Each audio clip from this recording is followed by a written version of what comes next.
Drakor romantis film Korea. Hai guys, apa kabar kalian semua? Semoga kita semua baik dan sehat-sehat saja. Seperti biasanya guys, sebelum kita melanjutkan ceritanya, ayo tekan dulu tombol subscribe-nya. Oke, ayo kita mulai ceritanya. Terlihat seorang gadis sedang membersihkan sampah. Terdengar suara Ji-Yun, ya jawabnya, lalu pria itu bangun dari tidurnya. Ji-Yun memanggilnya Opa. Menyuruh berhenti merokok lalu memberi sebuah surat tanpa nama pengirim dan alamat.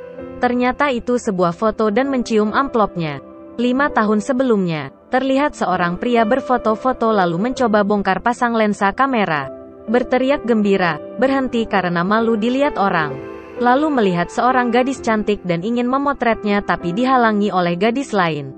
Gadis itu memanggil Suin, ayo masuk. Ternyata memang benar saja Suin sangat cantik. Pria itu terus memperhatikannya.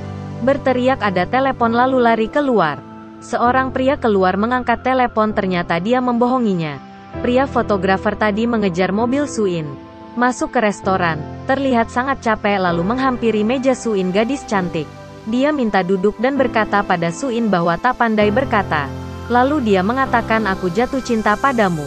Gyung-hee berkata, konyol sekali. Bangun berkata, semoga beruntung lalu pergi. Mereka berdua pun tinggal. Suin berkata, maaf, aku harus jujur. Kau membuatku tidak nyaman. Lalu terlihat pulang mendorong sepeda. Mengulangi kata-kata tidak nyaman. Kembali lagi memegang jam. Mengundurkan waktu, berharap yang dikatakan tadi dilupakan. Berteriak berharap jika bertemu lagi anggap saja teman. Suin tertawa bersama temanya. Merasa malu dan pergi. Lalu terlihat mereka Suin dan Gyung pulang. Mencari baju ingin diberikan pada Gyung, karena dia tak bisa pakai lagi. Membicarakan tentang ciuman. Suin bertanya lalu Hyung menjelaskan bibir kering dan juga gunung kembar terasa keras. Lalu menghembus nafas, susah dikatakan. Sini biar ku ajarkan, tapi Suin tak mau. Lalu terlihat saling memuji kecantikan.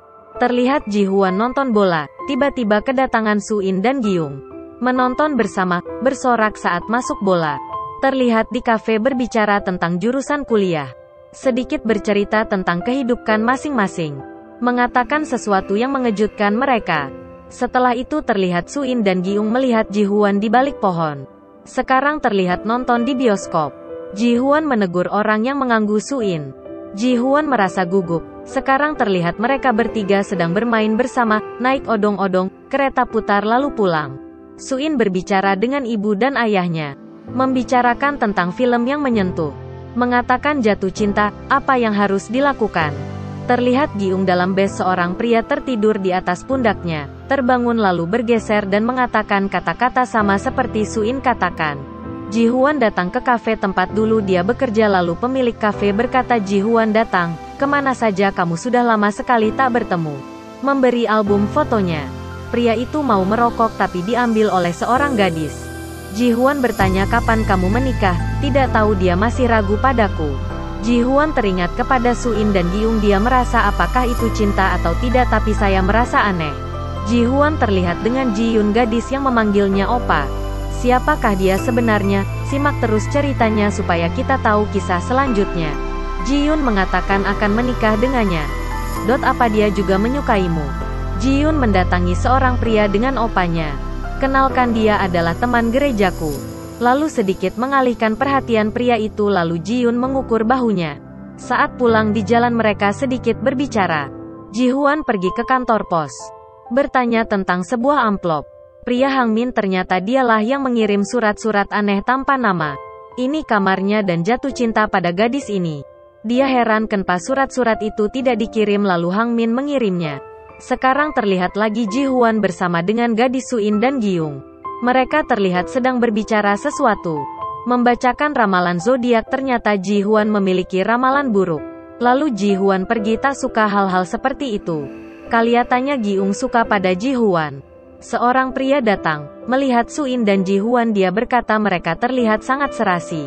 Lalu Suin dan Gyung pulang bersama. Suin mengajaknya menginap lagi di rumahnya, tapi kali ini Gyung tak mau, dia maunya Suin harus kuat menghadapinya. Lalu pergi. Suin terlihat sendirian dan Gyung juga sendirian, berlari melempar sesuatu. Suin berbicara sendiri, Gyung kembali lagi, Suin melihatnya. Suin dan Gyung menyimpan pesan di telepon. Ji Huan membawanya dengan mobil jalan-jalan bersama. Lalu buang air kecil, Suin bertanya sedang apa kamu, jangan kesini lalu Suin mengatakan di bawah sana ada orang-orang. Orang-orang pun bermunculan. Ji Huan minta maaf dan berlari. Hari sudah malam mereka terlihat duduk di depan api. Akhirnya mereka tidur dalam mobil. Bangun dan bermain di pinggir pantai. Suin dan Ji Huan duduk berdua mereka terlihat serasi. Tiba-tiba Giung hilang, Suin dan Ji Huan ketakutan ternyata dia hanya bercanda. Malam pun tiba Suin belum tidur, Ji Huan terbangun melihat Suin tak ada di situ. Ji Huan ingin mencium Giung tapi tak jadi.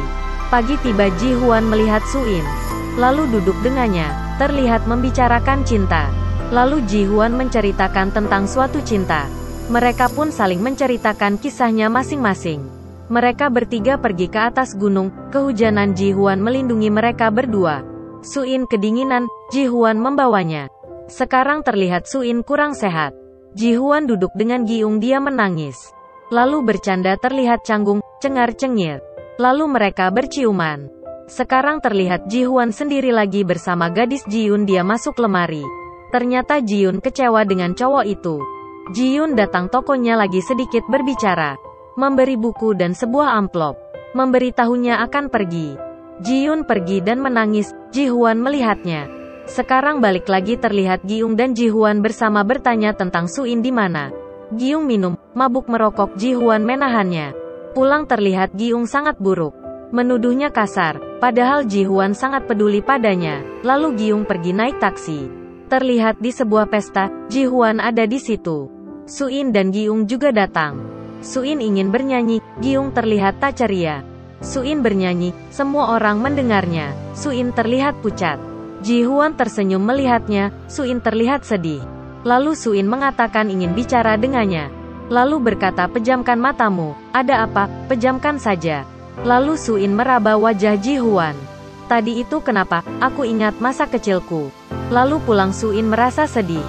Ji Huan menulis surat, tapi kedatangan Giung. Mereka berjalan di luar lalu Ji Huan menitip surat untuk Suin. Tidak jadi naik taksi, Giung merobek suratnya. Sekarang terlihat Suin di RS, membacakan tulisan Suin. Dia terlihat sakit dan diberi obat, Giung sangat sedih. Suin juga menitip surat pada Ji Huan. Sekarang terlihat Ji Huan duduk termenung terlihat seperti putus asa. Telepon berbunyi, ternyata Giung mengajak bertemu. Mereka terlihat agak kaku, mengatakan tidak nyaman. Lalu Giung pulang, Ji Huan terlihat sangat buruk, berteriak emosi. Ji Huan pergi ke suatu tempat meminta suatu catatan. Ibu itu bertanya sebenarnya kau mencari siapa? Pacarku kehilangan buku tahunan. Aku pikir aku bisa membantu karena aku juga alumni sekolah ini. Ji Huan pun memberitahunya, dia mencari Giung dan Suin. Dan ternyata wanita itu mengenalnya. Sebenarnya mereka itu sakit dari pertama masuk sekolah mereka terlihat sangat kasihan. Mereka sakit tanya Ji Huan. Memangnya kau tidak tahu? Suin tidak tinggal lagi di Seoul sedangkan Giung sudah meninggal. Ji Huan terkejut, apa kau bilang Giung meninggal? Ji Huan pun pergi dan mencari keberadaan Suin. Dia sampai di sebuah desa. Melihat sebuah rumah yang sudah terbongkar. Bocah-bocah menyebut namanya. Ternyata memanggil anjingnya. Sekarang terlihat Giung yang begitu pucat, seorang bocah mengatakan bertemu dengan Ji Huan. Dan ternyata saat mereka kecil Giung menukar nama dengan Suin. Mereka berdua tidak terpisahkan dan selalu bersama. Sakit juga bersama, Giung yang bernama Suin terus menemaninya. Sampai Suin alias Giung meninggal dunia. Giung alias Suin merasa kehilangan. Dan sekarang Ji Huan dan Giung alias Suin bertemu kembali dan yang meninggal Suin alias Giung. Dan ternyata mereka teman sewaktu kecil dan sekarang bersatu kembali. Sekarang terlihat Jiyun, yang memanggil dia Opa. Pria yang Jiyun cintai ternyata masuk tentara. Dan bos kafe tempat dia bekerja menikah. Ji Huan dan Giung alias Suin juga menghadirinya. Berfoto, mengatakan kau cantik. Terlihat Pak Pos bersedih. Ji Huan membaca surat Suin alias Giung. Memberitahu tentang Giung alias Suin. Dia memberitahu semuanya yang tentang kelebihan dan kekurangan Giung alias Soin.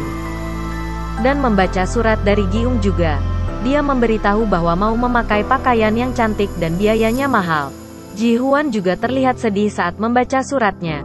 Dia juga menulis untuk datang ke pemakamannya dan ternyata dia juga sedang sakit parah.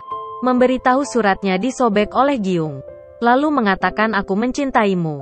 Ji Huan pun sangat merasa sedih dan menangis. Akhirnya cerita filmnya habis di sini guys. Akhir yang sangat menyedihkan dan kepiluan yang begitu pahit. Maka dari itu guys, ingat sebelum pergi maka hargailah agar penyesalan tak akan terjadi di kemudian hari. Terima kasih sudah menonton. Salam persahabatan.